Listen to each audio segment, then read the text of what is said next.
So in the original experiment, bacteria were grown in a medium of N15, and centrifugation showed that all the DNA of the bacteria had N15, as you can see here, which is 100% N15. And these bacteria were put in a medium of N14. After these replicated, the DNA had one strand with N15 and another strand with N14. And the centrifuge showed a higher band compared to the previous generation due to the DNA containing both N15 and N14. For the second generation, centrifugation showed 50% N15 and 50% N14 bands because chromosome 1 in generation 1 replicated, which produced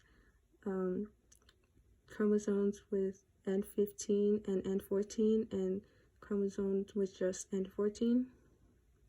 As more generations were made, the position of the bands in the centrifuge stayed the same, but there would be an increase in N14 since more DNA is synthesized in an N14 medium, and no new N15 is being added.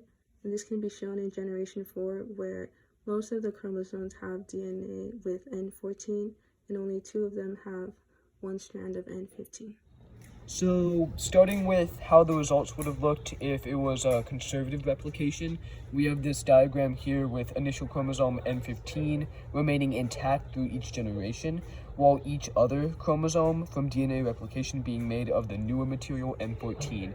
So if it was conservative, then the second generation, it would just be the N15 stays with the N15, while N14 stays with N14, and that will carry on throughout the next. So once again, if N15 will be by itself, and all the other replicated DNA will be N14.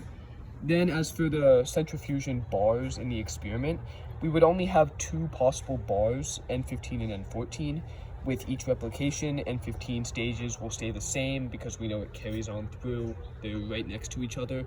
But the N14 will keep increasing, thus the lighter bar will get thicker. There's more N14 as the experiment progresses. So with the dispersive hypothesis, the N15 has a finite amount of material and gets dispersed equally throughout each generation. And then after centrifugation, as a heavier N15 material gets more dispersed throughout the chromosomes, new and lighter bars arise with each generation, and the bars will approach an N14 height in the tube as the chromosome weight gets closer to that of N14. As seen with a small decrease in weight from generation 2 to generation 3. So this is the semi-conservative hypothesis, which the Meselson-Stahl experiment actually supported. And we can see on the chromosome model over here, initially there's 2 N15 chromosomes, 2 N15 strands, on the one chromosome.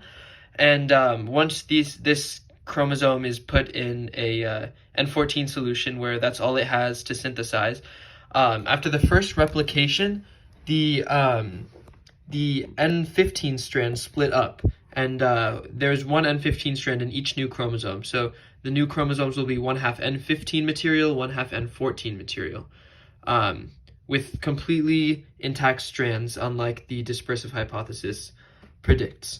And after the second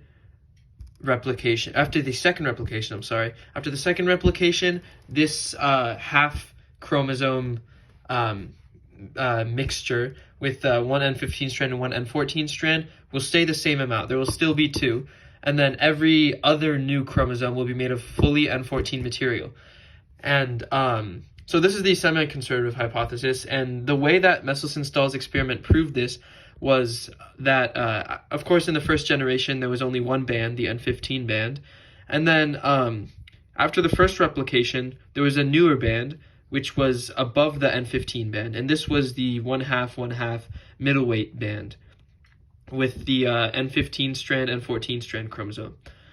And then after the second replication, we have 2 new bands, which one of them is the same level as the middleweight band, so we know this is the same genetic material makeup.